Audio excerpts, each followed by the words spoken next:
املاک، اضلاع اور اقساط جیسے الفاظ کا تلفظ اکثر غلط کیا جاتا ہے اور انہیں الف پر زبر کی بجائے الف پر زیر کے ساتھ یعنی غلط طور پر املاک، اضلاع اور اقساط وغیرہ بولا جاتا ہے، حالانکہ اس طرح ان الفاظ کا مفہوم بھی بدل جاتا ہے۔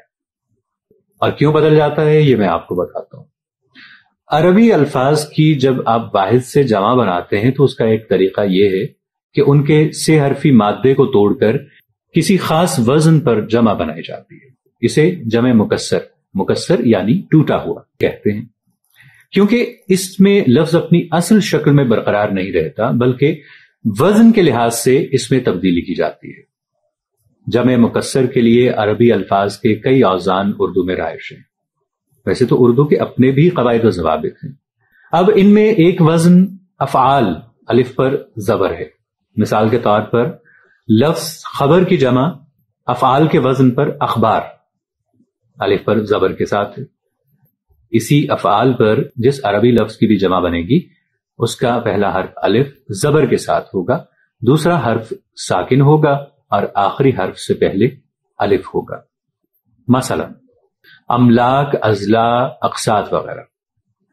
اس وزن پر کئی الفاظ ہیں جو اردو میں استعمال ہوتے ہیں اور ان سب کا پہلا حرف الف کے زبر کے ساتھ ہوتا ہے اور 6 حرفی مادے کے آخری حرف سے پہلے الف کا اضافہ ہوتا ہے۔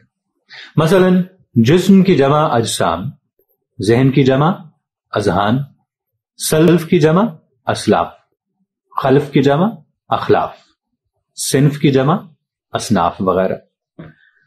لیکن افسوس یہ ہے کہ اچھے خاصے پڑھے لکھے لوگ بھی ان الفاظ کے پہلے حرف پر زبر پڑھنے کی بجائے زیر پڑھتے ہیں اور انہیں یہ احساس تک نہیں ہوتا کہ اس سے مفہوم بدل جاتا ہے۔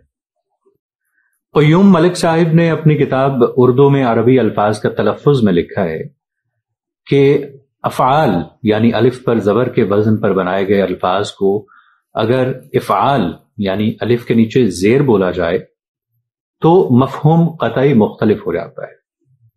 مثلا مرض کی جمع امراض الف پر زبر ہے یعنی بیماریاں، اگر اسے امراض الف کے نیچے زیر کہا جائے تو مطلب ہوگا مریض کرنا یا مریض بنانا۔ اسی طرح املاک کا مفہوم ہوگا مالک بنانا۔ عرض یہ ہے کہ ان الفاظ کے پہلے حرف پر زبر ہے، زیر سے مفہوم کچھ سے کچھ ہو جاتا ہے، گویا درست تلفظ الف پر زبر کے ساتھ املاک نہیں املاک، اقساط نہیں اقساط اور اضلاع نہیں اضلاع وغیرہ ہوگا۔ ملیں گے ایک نئی ویڈیو کے ساتھ، تب تک کے لیے طاہر عبید چودھری اس طالب علم کو اجازت دیجیے۔ اللہ نگہبان۔